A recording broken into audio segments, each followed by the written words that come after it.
Good morning to all of you. बच्चों, online classes में आज हम लोग भारत में राष्ट्रवाद चैप्टर का दूसरा भाग पढ़ने जा रहे हैं। आज की टॉपिक में हम लोग असहयोग और खिलाफत आंदोलन के बारे में पढ़ेंगे और आप देखेंगे कि असहयोग और खिलाफत आंदोलन जो कि जनवरी 1921 में शुरू हुआ था, इसमें विभिन्न सामाजिक समूहों ने हिस्सा लिया था, लेकिन हर एक की अपनी अपनी उम्मीदें थीं और सभी ने स्वराज के आह्वान को स्वीकार तो किया था, लेकिन सबके लिए इस आंदोलन के मायने अलग अलग थे। तो सबसे पहले हम लोग देखते हैं कि शहरी क्षेत्रों में जो यह आंदोलन हुआ था, ये देखिए, ये है शहरी क्षेत्रों में आंदोलन। तो शहरी क्षेत्रों में देखा जाए तो मध्यम वर्ग से आंदोलन में अच्छी भागीदारी हुई थी। मध्य वर्ग जो था शहरों में, उसने आंदोलन में अच्छी भागीदारी की थी। हजारों छात्रों ने सरकारी स्कूल और कॉलेज छोड़ दिए, शिक्षकों ने इस्तीफा दे दिया और वकीलों ने अपनी वकालत छोड़ दी। मद्रास को छोड़कर अधिकांश राज्यों में जो काउंसिल यानी परिषदों के लिए चुनाव होना था, उसका बहिष्कार किया। लेकिन मद्रास की जस्टिस पार्टी, ध्यान रखिएगा, मद्रास की जस्टिस पार्टी में ऐसे लोग थे जो ब्राह्मण नहीं थे। उनके लिए परिषदों के चुनाव एक ऐसा माध्यम थे जिससे उनके हाथ में कुछ सत्ता आ जाती, और ऐसी सत्ता जिस पर केवल ब्राह्मणों का नियंत्रण था। तो जस्टिस पार्टी ने इस आंदोलन में हिस्सा नहीं लिया था और उसने परिषदों के चुनाव में हिस्सा लिया था। इस आंदोलन में शहरी क्षेत्र के मध्यम वर्ग लोगों ने विदेशी वस्तुओं का बहिष्कार किया, शराब की दुकानों का घेराव किया, विदेशी कपड़ों की होली जलाई और 1921 से 22 तक विदेशी कपड़ों का आयात इस तरह से घटकर आधा हो गया। आयात 102 करोड़ रुपये से घटकर 57 करोड़ रुपया रह गया और विदेशी कपड़ों के बहिष्कार से भारत में बने कपड़ों की मांग बढ़ गई। लेकिन जल्द ही जो है यह आंदोलन धीरे धीरे शहरों में सुस्त पड़ने लगा। इसके क्या कारण थे? वो कारण जानने से पहले थोड़ा सा हम लोग ये देख लेते हैं कि पिकेटिंग एक शब्द है कि शराब की दुकानों की पिकेटिंग की गई। तो पिकेटिंग का मतलब क्या हुआ? तो पिकेटिंग प्रदर्शन या विरोध का एक ऐसा स्वरूप है जिसमें लोग किसी दुकान, फैक्ट्री या दफ्तर के भीतर जाने का रास्ता रोक लेते हैं, यानी कि कतारबद्ध तरीके से खड़ा होकर एक दूसरे का हाथ पकड़ करके वो रास्ता को बंद कर देते हैं।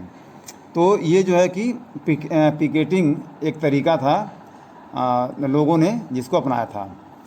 तो अब प्रश्न ये उठता है कि आंदोलन जो शहरों में शुरू हुआ था वो सुस्त क्यों पड़ गया? तो इसका पहला कारण होगा कि मिल में बने कपड़ों की तुलना में खादी महंगी पड़ती थी और गरीब लोग खादी को खरीदने में समर्थ नहीं थे। दूसरा कारण था कि अंग्रेजी संस्थानों के बहिष्कार से विकल्प के तौर पर भारतीय संस्थानों की कमी की समस्या उत्पन्न हो गई और ऐसे संस्थान बहुत धीरे धीरे पनप पा रहे थे। इसलिए शिक्षक और छात्र दोबारा स्कूलों में जाने लगे। इसी तरह से वकील जो कि अदालत का बहिष्कार किए थे, वो भी अपने काम पर वापस लौटने लगे। हम लोग देखते हैं कि ग्रामीण इलाकों में लोगों ने किस तरह से विद्रोह किया।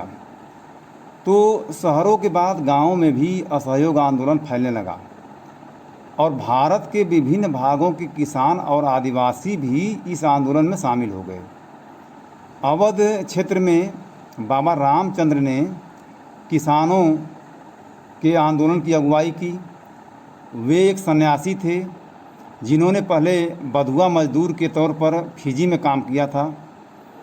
तालुकेदारों और ज़मींदारों से अधिक मालगुजारी मांगे जाने के विरोध में किसान उठ खड़े हुए थे और किसानों की मांग थी कि मालगुजारी कम कर दी जाए, बेगार को समाप्त किया जाए और कठोर जमींदारों का सामाजिक बहिष्कार किया जाए।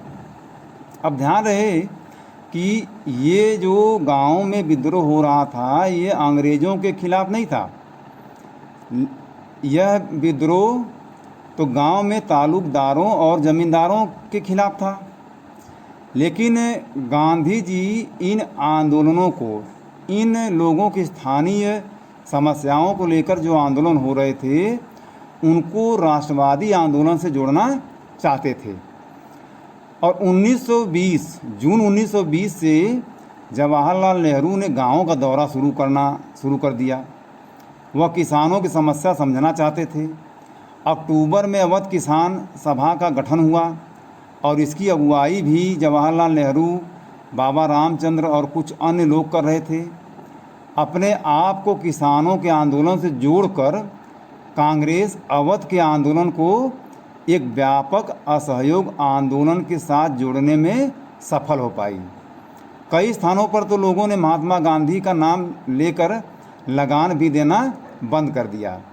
अब इसमें देखिए, बाबा रामचंद्र जो है गिरमिटिया मजदूर थे और वे किसानों को बेगार के प्रथा के खिलाफ लड़ाई लड़ रहे थे और भी बहुत सारी उसमें बातें शामिल थी। हम लोग गिरमिटिया मजदूर किसे कहते हैं ये भी यहीं समझ लेते हैं।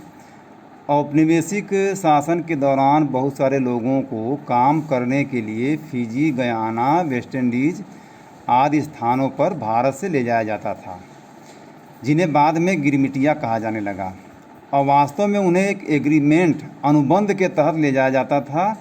बाद में इसी एग्रीमेंट को इन्हीं मजदूरों ने गिरमिट कहना शुरू कर दिया, जिससे आगे चलकर इनको गिरमिटिया मजदूर कहा जाने लगा।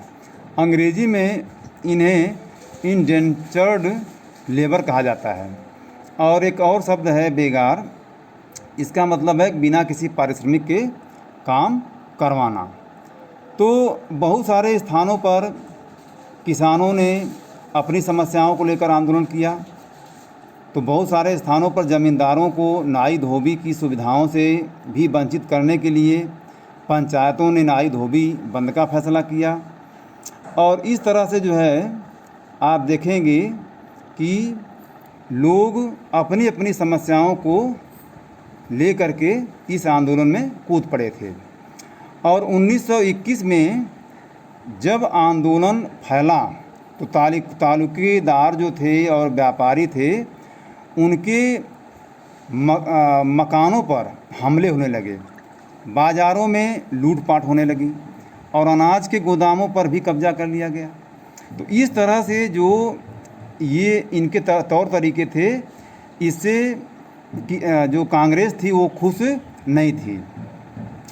और इन लोगों ने यह भी ऐलान कर दिया कि अब कोई लगान नहीं भरेगा और गांधी जी का कहना है कि ज़मीन गरीबों में बांट दी जाएगी। तो महात्मा गांधी का नाम ले करके लोग अपनी सारी कार्रवाइयों और आकांक्षाओं, उम्मीदों को सही ठहराने लगे। इसके बाद आदिवासी किसानों ने भी गांधी जी के संदेश और स्वराज के विचार का कुछ अलग ही अर्थ निकाला। उदाहरण के लिए आंध्र प्रदेश की गुडेम पहाड़ियों में 1920 के दशक की शुरुआत में ही एक उग्र गुरिल्ला आंदोलन फैल गया। और हालांकि कांग्रेस ऐसे आंदोलनों को कभी स्वीकार नहीं करती थी। लेकिन आदिवासियों की समस्याएं क्या थीं? उनको जंगल में पशु चराने, वहाँ से फल और लकड़ियाँ इकट्ठा करने से रोका जाता था। जंगलों से संबंधित नए कानून उनकी आजीविका के लिए खतरा साबित हो रहे थे। सरकार उन्हें सड़क निर्माण में बेगार करने के लिए बाधित कर रही थी और इसी के कारण से आदिवासी क्षेत्रों से कई विद्रोही हिंसक हो गए। और इसमें एक अलूरी सीताराम राजू का भी नाम आता है, जिसके बारे में आप कक्षा 9 में पढ़ भी चुके हैं। उनका दावा था कि उनके पास बहुत सारी विशेष शक्तियां हैं। वह सटीक खगोलीय अनुमान लगा सकते हैं, लोगों को स्वस्थ कर सकते हैं और गोलियां भी उन्हें नहीं मार सकती है। तो राजू के व्यक्तित्व से चमत्कृत विद्रोहियों को विश्वास था कि राजू ईश्वर का अवतार है और राजू महात्मा गांधी की महानता के गुण गाते थे। उनका कहना था कि वे असहयोग आंदोलन से प्रेरित हैं। उन्होंने लोगों को खादी पहनने तथा शराब छोड़ने के लिए प्रेरित भी किया। लेकिन गांधी जी से प्रेरित होने के बावजूद भी राजू ने यह भी दावा किया कि भारत अहिंसा के बल पर नहीं बल्कि केवल बल प्रयोग के जरिए ही आज़ाद हो सकता है। तो इस तरह से गुडेम विद्रोहियों ने पुलिस थानों पर हमले किए, ब्रिटिश अधिकारियों को मारने की कोशिश की है, बहुत सारे हिंसात्मक कार्रवाइयाँ भी की और अंत में 1924 में राजू को फांसी दे दी गई। अब हम लोग आते हैं बागानों में स्वराज की बात करते हैं। 1859 में इंडियन इमिग्रेशन एक्ट बना था और इस एक्ट के तहत चाय के बागानों में काम करने वाले मजदूरों को बिना अनुमति के बागान छोड़कर जाना मना था। लेकिन जब असहयोग आंदोलन की खबर बागानों तक पहुंची तो कई मजदूरों ने अधिकारियों की बात मानने से इनकार कर दिया और बागानों को छोड़कर वे अपने घरों की तरफ चल दिए। लेकिन रेलवे और स्टीमर की हड़ताल के कारण वे बीच में ही फंस गए, उन्हें पकड़ लिया गया और बुरी तरह से पीटा भी गया। तो कई विश्लेषकों का मानना है कि आंदोलन के सही मतलब को कांग्रेस द्वारा ठीक से समझाया नहीं गया, क्योंकि विभिन्न लोगों ने अपने अपने तरीके से इसका मतलब निकाला था। उनके लिए स्वराज का मतलब था उनकी हर समस्या का अंत, लेकिन समाज के विभिन्न वर्गों के लोगों ने गांधी जी का नाम जपना शुरू कर दिया। इतना सबसे बड़ा ये प्रभाव गांधी जी का। इसीलिए मैंने आपको बताया था कि गांधी जी के आने के बाद जो राष्ट्रवादी आंदोलन था वो जन आंदोलन में बदल गया और स्वतंत्र भारत के नारे भी लगने शुरू हो गए। ऐसा कहा जा सकता है कि वे अपनी समझ से परे उस विस्तृत आंदोलन से किसी न किसी रूप से जुड़ने की कोशिश कर रहे थे और कांग्रेस गांधी जी के नेतृत्व में इन सारे स्थानीय विद्रोहों को, सारे स्थानीय आंदोलनों को राष्ट्रीय आंदोलन के साथ जोड़ करके उसको आगे बढ़ाना चाह रही थी। तो बच्चों, आज की टॉपिक में आप ये देखिए कि असहयोग आंदोलन स्थगित क्यों हो गया, इसका भी एक कारण दिया गया इस चित्र के द्वारा। आप समझ सकते हैं, हालांकि बहुत पॉपुलर चित्र है और इस चित्र से आप वाकिफ़ भी हैं कि गोरखपुर स्थित चौरी चौरा बाज़ार में एक शांतिपूर्ण जुलूस गुजर रहा था। पुलिस के साथ उसका हिंसक टकराव हुआ और इसके कारण जो है कि वहाँ पर बहुत सारे पुलिस वालों को लोगों ने मार दिया, थानों पर हमला बोल दिया। और ऐसा सुनते ही गांधी जी ने असहयोग आंदोलन को रोकने का आह्वान किया।